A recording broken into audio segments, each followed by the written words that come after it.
नमस्कार साथी, आपका फिर से स्वागत है द मेकर्स अकेडमी में। जिस भाई ने अभी तक मैं चैनल को सब्सक्राइब नहीं किया हो, प्लीज़ जाके सब्सक्राइब कर ले नए नए नोटिफिकेशन पाने के लिए। तो साथियों, जीके की क्लास शुरू करते हैं। ठीक है, अपना पहला क्वेश्चन है, विधवा पुनर्विवाह अधिनियम किस वर्ष में पारित किया गया था? विधवा पुनर्गठन अधिनियम किस वर्ष में पारित किया गया था? तो हमारा उत्तर हो जाएगा 1856 में। पहले क्वेश्चन का आंसर हो जाएगा 1856। अगला क्वेश्चन है, मत देने का अधिकार किस कोटि से संबंधित है? मतलब भी मानवाधिकार है, नागरिक अधिकार है, प्राकृतिक अधिकार है, राजनीतिक अधिकार है। मत देने का अधिकार क्या है? मानवाधिकार है, नागरिक अधिकार है, प्राकृतिक अधिकार है या फिर राजनीतिक अधिकार है? तो ये हमारा राजनीतिक अधिकार है। क्या है मत देने का अधिकार? राजनीतिक, मतलब राजनीति के लिए हमें मत देते हैं। अगला है, भारतीय संविधान के अंतर्गत अवशिष्ट अधिकारों का अर्थ है? भारतीय संविधान के अंतर्गत अवशिष्ट अधिकारों का अर्थ है अंतर्राष्ट्रीय मामलों से संबंधित अधिकार, आंतरिक आपात स्थिति से संबंधित अधिकार, अधिकार जिनका प्रयोग केंद्रीय सरकार और राज्य दोनों द्वारा किया जा सकता है, या फिर अधिकार जिनको केंद्रीय सूची, राज्य सूची और समवर्ती सूची में स्पष्ट रूप से शामिल नहीं किया गया। तो हमारा उत्तर हो जाएगा ऑप्शन 4। ठीक है, जो अवशिष्ट अधिकार कहलाता है संविधान के अंतर्गत वो क्या है? जिसमें जिस अधिकार को केंद्रीय सूची, राज्य सूची और समवर्ती सूची में स्पष्ट रूप से नहीं शामिल किया गया वो अवशिष्ट पदार्थ अधिकार कहलाता है। ठीक है, अगला, मौर्य वंश के तत्काल बाद किस वंश ने आकर मगध राज्य पर शासन किया? मौर्य वंश का संस्थापक पूछ ले, आपको याद रखना है चंद्र बिंदु अशोक। ये याद रखना, बिंदु और अशोक। ठीक है, मतलब चंद्रगुप्त मौर्य ने इसकी स्थापना की थी। बिंदुसार इसका पुत्र था और अशोक बिंदुसार का पुत्र था। ठीक है, आपको कंफ्यूज नहीं होना है। मौर्य वंश के तत्काल बाद किसे? तो शुंग वंश की स्थापना हुई थी। ठीक है, मगध राज्य में। शुंग का संस्थापक कौन था? पुष्यमित्र शुंग। शुंग का संस्थापक कौन था? पुष्यमित्र शुंग। सातवाहन का पूछ ले तो शिमुक। सातवाहन का पूछ ले तो शिमुक। नंद का पूछ ले तो, और कर्णव का आपको कमेंट बॉक्स में बताना। ठीक है, अगला क्वेश्चन है, राज्यसभा के लिए राष्ट्रपति द्वारा कितने सदस्य नामित किए जाते हैं? राज्यसभा के लिए राष्ट्रपति द्वारा कितने सदस्य नामित किए जाते हैं? तो हमारा उत्तर हो जाएगा 12। ठीक है, कितने किए जाते हैं? 12। और लोकसभा के लिए पूछ ले तो 2। लोकसभा के लिए पूछ ले तो 2। ठीक है, अगला क्वेश्चन है, अमृतसर शहर किसके द्वारा स्थापित किया गया था? जो हमारा अमृतसर शहर है, अमृतसर शहर किसके द्वारा स्थापित किया गया था? अमृतसर में क्या है? स्वर्ण मंदिर।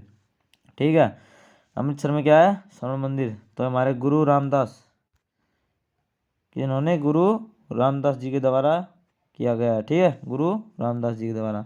अगला क्वेश्चन है, दूसरे विश्व युद्ध के दौरान निम्न में से कौन सा देश उन 3 धुरी शक्तियों में से एक था जिन्होंने मित्र राष्ट्र शक्तियों के विरुद्ध युद्ध किया था?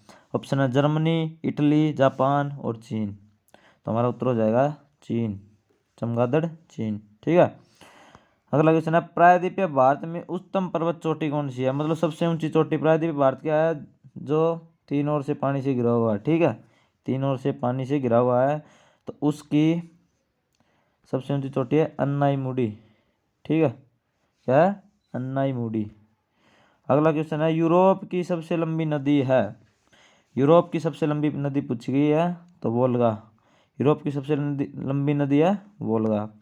निम्न में से कौन सा एक वितलीय आग्नेय शेल का उदाहरण है? वितलीय आग्नेय शेल का उदाहरण कौन सा है निम्न में से? तो हमारा उत्तर हो जाएगा ग्रेनाइट। क्या हो जाएगा? ग्रेनाइट। हमारा अगला क्वेश्चन है, निम्न में से किस मुगल सम्राटों ने स्वयं अपनी आत्मकथा लिखी थी? इनमें से मुगल सम्राट कौन से जिन्होंने अपनी आत्मकथा खुद लिखी थी? तो ऑप्शन है शाह आलम और फारूक शेर, बाबर और जहांगीर, जहांगीर और शाहजहां, अकबर और औरंगजेब। आप सभी को पता है बाबर ने अपनी बाबरनामा लिखी थी, तो जहांगीर ने भी अपनी आत्मकथा खुद लिखी है। ठीक है, तो ऑप्शन 2 हमारा उत्तर है। नॉर्वे के तट एक उदाहरण है? डालमेटिन तट का, फ्योर्ड तट का, रिया तट का, उन्मजित तट का। ठीक है, फ्योर्ड तट का उदाहरण है एक। ठीक है, नॉर्वे का तट का उदाहरण है फ्योर्ड तट का उदाहरण है। ठीक है, अगला क्वेश्चन है निम्न देशों और उनकी राजधानियों में से कौन सा युग्म गलत है। नीचे देश दिए गए, उनकी राजधानी दी गई उनके सामने, तो उनमें कौन सा गलत है पूछा गया है। तो ऑप्शन ए स्विट्जरलैंड, राजधानी Geneva, Austria Vienna, Denmark Copenhagen, Finland Helsinki. तो हमें पता है ऑस्ट्रेलिया की है वियना, डेनमार्क की कोपनहेगन, फिनलैंड की हेलसिंकी। ठीक है, लेकिन आपको पता है कि हम ये बोलते हैं उसका WHO का WTO का जो हेडक्वार्टर है वो जिनेवा में, स्विट्जरलैंड, जिनेवा स्विट्जरलैंड बोलते हैं, लेकिन इसकी राजधानी क्या है बर्न। इसकी राजधानी क्या है बर्न। ठीक है, तो ये गलत हो जाएगा अपना ऑप्शन ए। अगला क्वेश्चन निम्न में से कौन सी साहित्यिक रचना आर के नारायण द्वारा नहीं लिखी गई थी। आर के नारायण एक साहित्यकार थे। तो Malgudi days, Swami and his friends, guide और गार्डनर। तो ये गार्डनर है, इनके द्वारा नहीं लिखी गई और तीनों आर के नारायण द्वारा लिखी गई थी। ठीक है, संघ राज्य क्षेत्र पुडुचेरी की डैश के साथ साझी सीमा नहीं है। ये पूछ गया तो हमारा यूनियन टेरिटरी है पुडुचेरी, उसकी किसके साथ सीमा नहीं है। ठीक है, ऑप्शन है आंध्र प्रदेश, केरल, कर्नाटक, तमिलनाडु। तो हमारा उत्तर हो जाएगा कर्नाटका।